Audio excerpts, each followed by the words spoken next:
Muy bien, para el siguiente circuito que tenemos aquí podemos ver que tenemos una señal de entrada, una resistencia y un inductor y un capacitor conectados en paralelo. Entonces aquí el ejercicio nos pide la ecuación diferencial para la corriente del inductor cuando el interruptor está cerrado y la ecuación diferencial para el voltaje del capacitor cuando el interruptor también está cerrado, para lo cual vamos a proceder con la resolución del ejercicio. Para el literal A,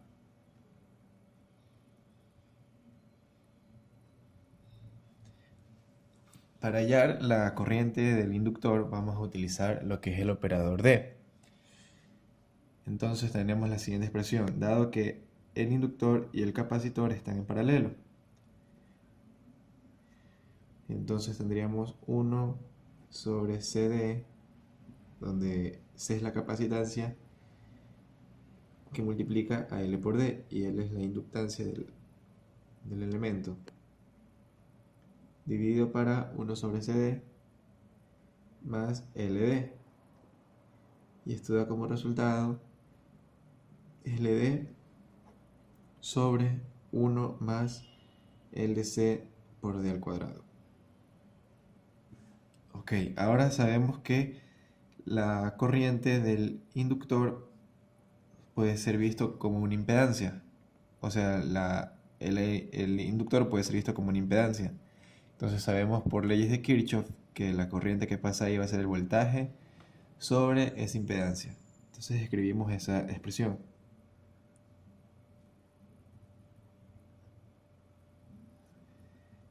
Y esto va a ser igual a voltaje de entrada que multiplica a esta impedancia que acabamos de calcular.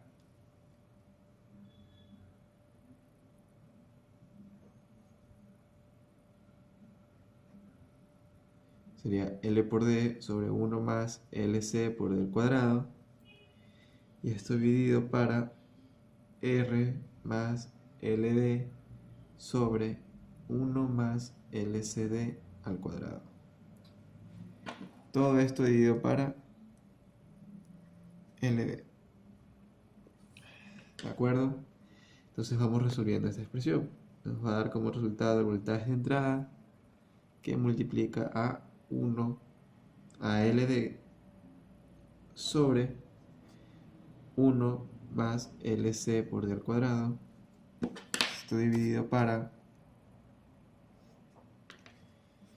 LD que multiplica a R más LD sobre 1 más LCD al cuadrado. Correcto. Entonces seguimos desarrollando la expresión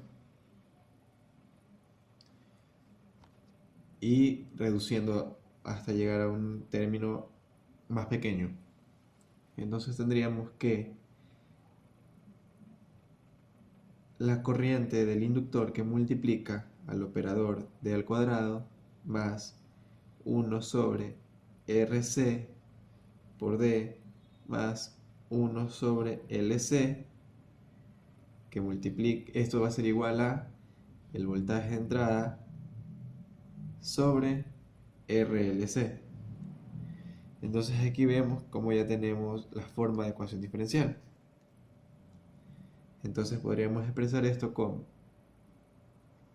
la segunda derivada de la corriente en el tiempo con respecto al tiempo más una constante 1 sobre RC por la primera derivada de la corriente del inductor con respecto al tiempo más otra constante 1 sobre LC multiplica por la corriente del tiempo, la corriente del inductor en función del tiempo, y esto va a ser igual al voltaje de entrada sobre RLC.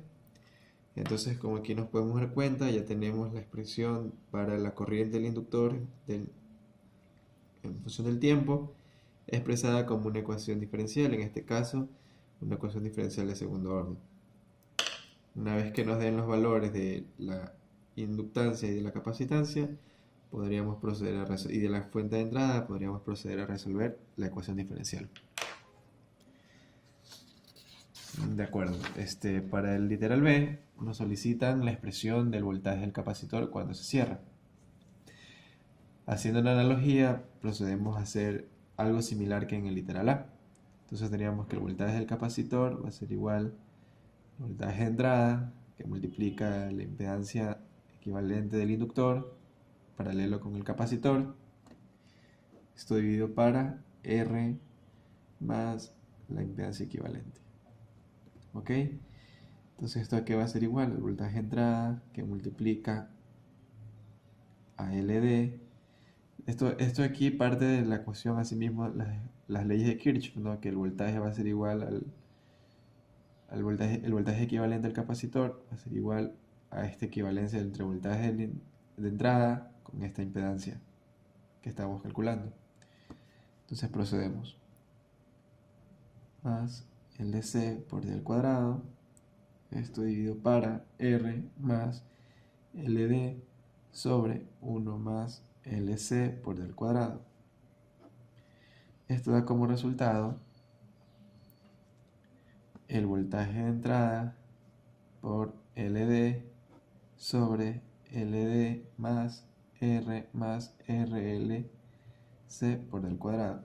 Entonces seguimos desarrollando esta expresión hacia abajo, reduciéndola a lo que más se pueda. RCL por D al cuadrado más LD más R por voltaje del capacitor va a ser igual a LD por el voltaje de entrada. Continuamos desarrollando la expresión D cuadrado más 1 sobre RC por D más 1 sobre LC por el voltaje del capacitor va a ser igual 1 sobre RC D por el voltaje de entrada. Entonces aquí ya podemos apreciar la forma de ecuación diferencial. Procedemos a expresarla como la segunda derivada del voltaje del capacitor en el tiempo con respecto al tiempo, más 1 sobre RC, la derivada del voltaje del capacitor con respecto al tiempo, la primera derivada, más 1 sobre LC por el voltaje del capacitor en el tiempo, va a ser igual a 1 sobre RC, la derivada del voltaje de entrada respecto al tiempo, sobre dt. Y de esta forma habremos hallado la ecuación diferencial que nos permite calcular el voltaje del capacitor con respecto al tiempo. Muchas gracias por su atención.